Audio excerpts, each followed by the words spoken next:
Existe um lago nos Andes colombianos que, segundo cronistas, guarda até hoje toneladas de ouro afundadas em seu leito.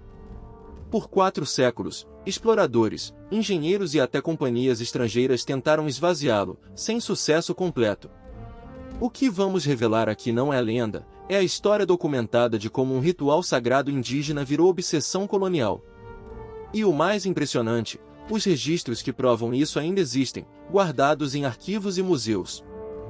A cerca de 50 quilômetros de Bogotá, na Cordilheira dos Andes, existe uma laguna formada dentro de uma cratera, Guatavita.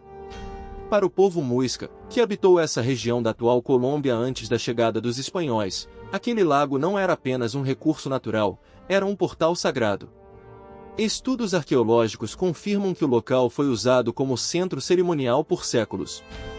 É daqui que nasce toda a história que estamos prestes a contar. Cronistas espanhóis registraram um ritual muisca impressionante. Quando um novo cacique de Guatavita assumia o poder, seu corpo era coberto com pó de ouro até brilhar por inteiro. Sobre uma jangada, ele navegava até o centro do lago enquanto sacerdotes jogavam objetos de ouro e esmeraldas nas águas, como oferenda aos deuses.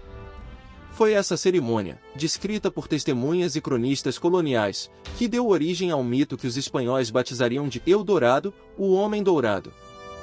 O relato mais antigo sobre um homem dourado na América do Sul aparece nos escritos do cronista Gonzalo Fernandes de Oviedo, por volta de 1541, em sua História General y Natural de las Índias. Oviedo registrou boatos vindos de expedições espanholas sobre um chefe indígena que se cobria de ouro em cerimônias religiosas. A partir desse relato, a lenda de Eldorado ganhou o mundo, misturando fatos reais do ritual muisca com fantasias europeias de cidades inteiras feitas de ouro.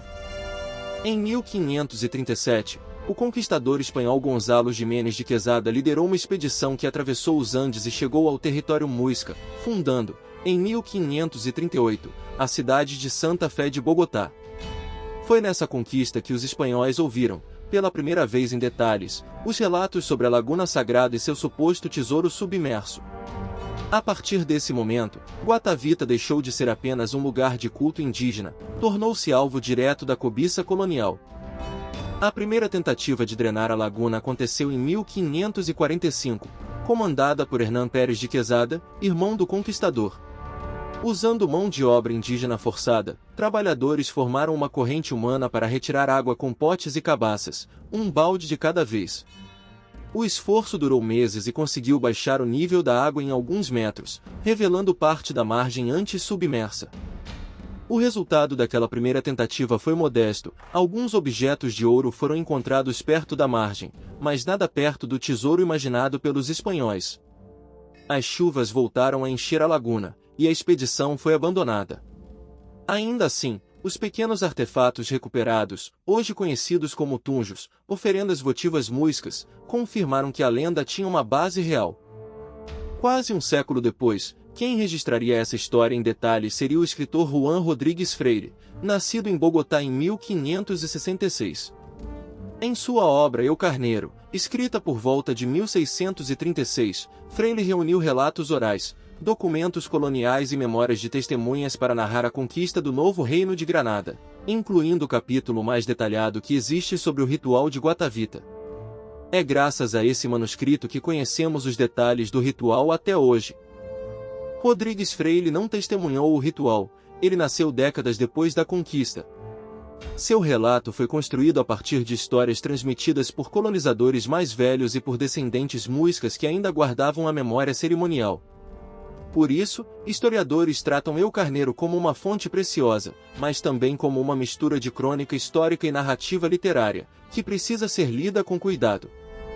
Por volta de 1580, o comerciante espanhol Antônio de Sepúlveda tentou algo mais ambicioso, abrir um corte artificial na borda da cratera para escoar a água da laguna de uma só vez. Com centenas de trabalhadores, ele conseguiu abaixar o nível da água em dezenas de metros, o maior avanço técnico entre todas as tentativas coloniais. Esse corte, conhecido até hoje como Corte de Sepúlveda, ainda é visível na paisagem de Guatavita. A drenagem de Sepúlveda revelou ouro e esmeraldas nas margens expostas, alimentando ainda mais a expectativa de um tesouro imenso no fundo do lago. Mas antes que a exploração completa fosse possível, o canal desmoronou, matando trabalhadores e interrompendo a operação. O acidente encerrou a tentativa mais promissora da era colonial, e boa parte do suposto tesouro seguiu intocada no fundo da laguna. Séculos depois, entre o final do século XIX e o início do século XX, companhias estrangeiras retomaram o projeto usando bombas e túneis modernos.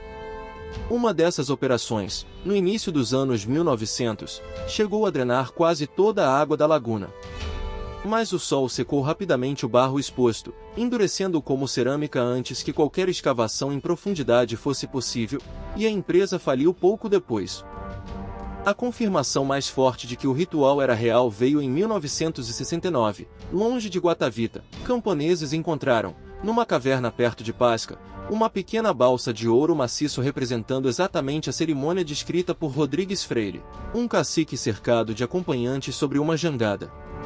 Essa peça, hoje exposta no Museu del Ouro, em Bogotá, é considerada uma das provas arqueológicas mais importantes da história da Colômbia. Hoje, a Laguna de Guatavita é uma área protegida, administrada por autoridades ambientais colombianas, e novas escavações em busca de tesouros são proibidas por lei. O lago voltou a se encher naturalmente e preserva sua forma quase circular original. Para os visitantes que caminham até sua margem, o que resta é a paisagem silenciosa de um lugar que resistiu a 4 séculos de tentativas de saque. E aqui está a revelação que conecta toda essa história, apesar de 4 séculos de tentativas, com cabaças, canais, bombas e túneis, estima-se que a maior parte do ouro depositado ao longo de gerações de rituais muiscas continua no fundo da laguna.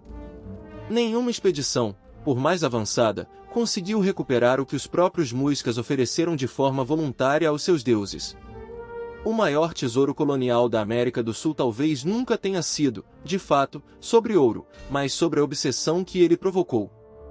A Laguna de Guatavita nos ensina algo que vai além do ouro: alguns tesouros só existem porque foram deixados em paz. A ganância colonial tentou esvaziar um lago sagrado por 4 vezes e falhou por 4 vezes, e talvez seja essa a lição mais valiosa que a história nos deixou. Se você quer continuar essa jornada por civilizações que desapareceram, mas deixaram provas, se inscreva no canal e ative o sininho. A próxima descoberta pode estar mais perto do que você imagina.